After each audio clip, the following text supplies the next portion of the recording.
আসসালামু আলাইকুম। খুব সহজে মজার একটি নাস্তা রেসিপি শেয়ার করছি। তৈরি করতে একদমই কম সময় লাগবে, অথচ খেতে অসম্ভব মজাদার। সাথে বরাবরের মতো বিভিন্ন টিপস তো থাকছেই। আশা করছি আপনারাও খুব উপকৃত হবেন।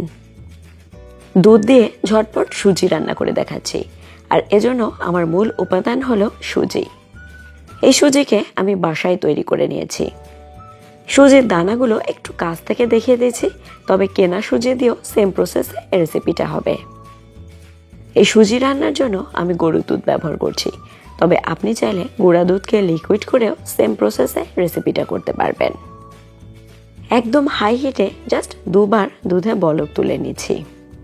একটু বলে রাখা ভালো, এই সুজিটা একটু ঘন দুধ দিয়ে রান্না করলে খেতে বেশি মজা হয়।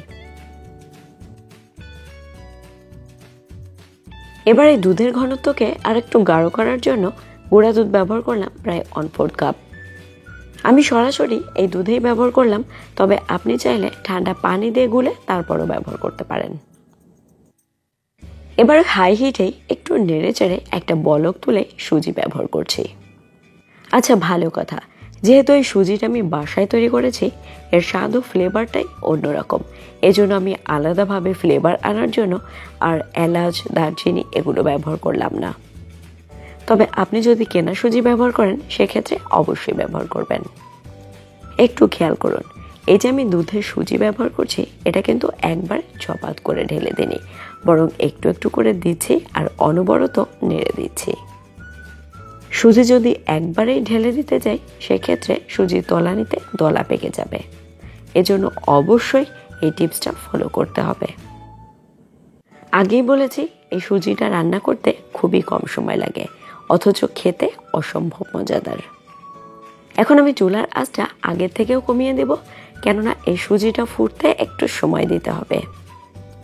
একটু পরপরই হাঁড়ির তলানি থেকে সুজিকে নেড়ে দেব। যেহেতু দুধ দিয়ে রান্না করছি, তলানিতে ধরে যাওয়ার সম্ভাবনা খুবই বেশি। একটা জিনিস মাথায় রাখবেন, বাসায় তৈরি এই সুজি ফুটতে খুব বেশি সময় লাগে না। হয়তো খেয়াল করেছেন, আমি কিন্তু এখনো সুজিতে চিনি ব্যবহার করিনি। প্রায় 4 থেকে 5 মিনিট পরে একটু দেখিয়ে দিই সুজির বর্তমান অবস্থা। যখন সুজি ফুটে যাবে, এ পর্যায়ে এসে চিনি ব্যবহার করব। আচ্ছা, আমি কেন সুজিতে আগে চিনি ব্যবহার করলাম না, এটা একটু বলে রাখি। সুজিতে যদি আগে চিনি ব্যবহার করা হয়, সেক্ষেত্রে সুজি সহজে ফুটতে চাইবে না। আমি প্রায় 1 কাপ মতো চিনি ব্যবহার করলাম। এটা একটু মিষ্টির পরিমাণটা বেশি হলেই খেতে ভালো লাগে। তবে আপনাকে যে এটা ব্যবহার করতে হবে এমন কোনো কথা নেই, আপনি আপনার স্বাদ মতোই চিনির পরিমাণটা ব্যবহার করবেন। চিনি দিয়ে একটা বলক তুলে নিলাম, অর্থাৎ চিনি গলা পর্যন্ত অপেক্ষা করছিলাম। খেয়াল করেছেন কি, কত কম সময়ে পারফেক্ট একটা সুজির রেসিপি তৈরি করে ফেললাম। এটা এরকম তরল অবস্থাতেই নামাতে হবে, কেননা এটা ঠান্ডা হতে হতে আর একটু ঘন হয়ে আসবে।